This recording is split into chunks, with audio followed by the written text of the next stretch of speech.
Hi, my name is John Carruthers. I've been working on guitars for the last 45 years. I've worked with such companies as Fender, Yamaha, Ibanez, Martin, and Gibson, and many others. If you'd like to learn more about working on your guitar, you can get my book, Teach Yourself Guitar Repair and Maintenance, on Alfred Publishing. Today we have a precision bass, and this is kind of a standard of the industry. We have several things that we need to do. One is we want to take off the old strings, so we'll carefully do that.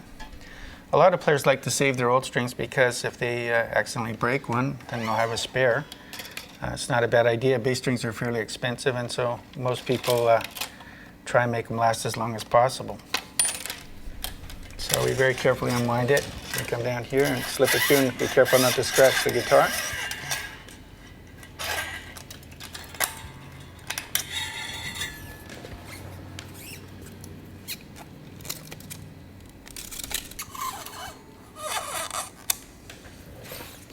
It's very interesting, but the precision bass was named after the fact that the bass had frets, and that allowed you to get an instrument to play in tune, whereas previously most basses were fretless, and so people always had to struggle with the intonation.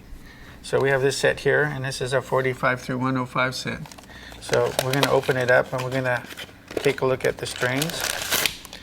They're individually packaged. You know, it's 45 through 100. We're going to start with the 100.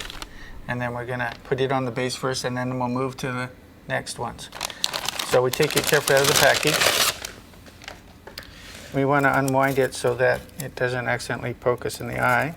So we just very carefully unravel it. Now, we're going to take and insert it into the bridge down here. So I'm going to take this end here, put it in, very carefully slide it through. Okay, now once we get up here, we need to about 5 inches past where the tuner is. Now if you don't know where that is, you could take a little small ruler and you could measure it like this. If you see where my finger is, that tells us that we have 5 inches. Okay, then we're going to take and we're going to bend the end of the string so that it's kinked. And we do that for two reasons. One, it marks the spot where the 5 inches is. And the other thing, it prevents the winds from unwinding.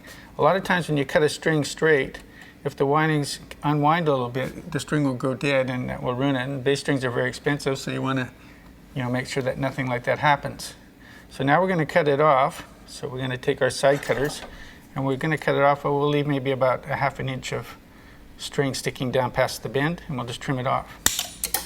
Okay, now what we're going to do is we're going to take this end and we're going to put it down in the hole. There's a hole in the middle of the capstan.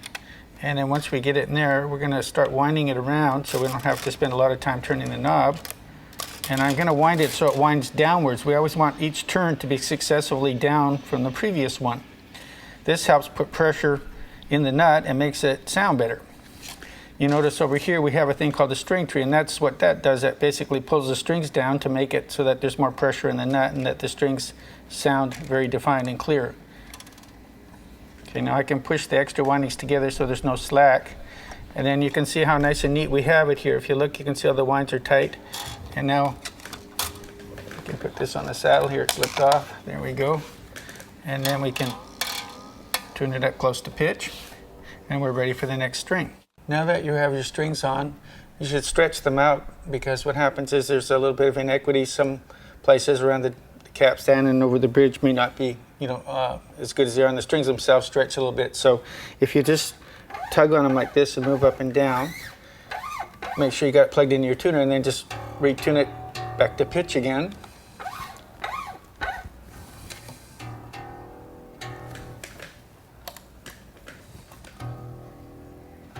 And then stretch it again. And when you get to where it doesn't go out of tune anymore, then it's sufficiently stretched out. And then you can move to the next string. Notice how it dropped in pitch just a little bit. So we're going to tune that up.